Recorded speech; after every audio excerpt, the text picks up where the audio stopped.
আজি মোৰ বহুত দিনৰ আশাৰ এটা পূৰ হ'ল। বতৰ খুবেই সেমেকা। আমি এতিয়া ৰৈ আছোঁ গাড়ী লৈ। গাড়ী আহি পালেহি, আমাৰ যাত্ৰা আৰম্ভ হৈ গ'ল। থাম্বনেইল চাইও দিব পাৰিছে আমি কোন ঠাইলৈ গৈ আছোঁ। হয়, আমি গৈ আছোঁ বৰদোৱা নামঘৰলৈ।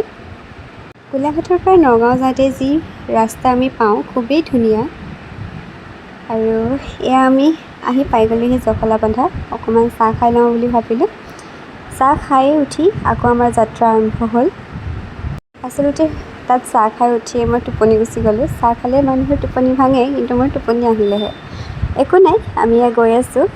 গৈ গৈ ফাইনেলি আমি পাই গ'লোহি আমি ডেষ্টিনেশ্যন আমাৰ বৰদোৱা নামঘৰ। এয়া আমি সোমাই গৈ আছোঁ। কাষতে এয়া আকাশী গংগা। যিহেতু সেইদিনা দেওবাৰ আছিলে, মানুহ বহুতেই হৈছে। পৰিৱেশটো চাওকচোন, ইমান ধুনীয়াকৈ ৰাখিছে, ইমান পৰিষ্কাৰ। সোমাই গৈয়ে মনটো এক বেলেগ এটা শান্তি পোৱা যায়। এই স্থানতে আমাৰ শ্ৰীমন্ত শংকৰদেৱ গুৰুজনাৰ জন্ম হৈছিল। এই ঠাইখিনি চাবলৈ খুব আশা আছিলে আৰু অৱশেষত সেয়া সপোনবোৰ হ'ল। যিহেতু প্ৰথমবাৰ গৈছোঁ, ঠাইখিনি অকণমান খেলি মেলি লাগিছিলে ৰাস্তাবোৰ। বাৰু যি কি নহওক, আমি গৈ পালোঁগৈ।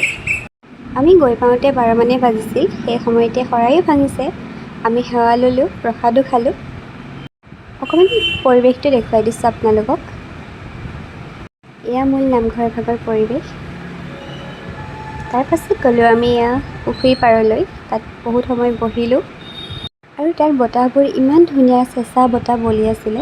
তাত খুব শান্তি পালোঁ বহি। তাৰ পৰা ওলাই আহিলোঁ কেইখনমান ফটো তুলোঁ বুলি, আৰু এয়া আমি আকাশী গংগাৰ কাষতে ফটো উঠিলোঁ।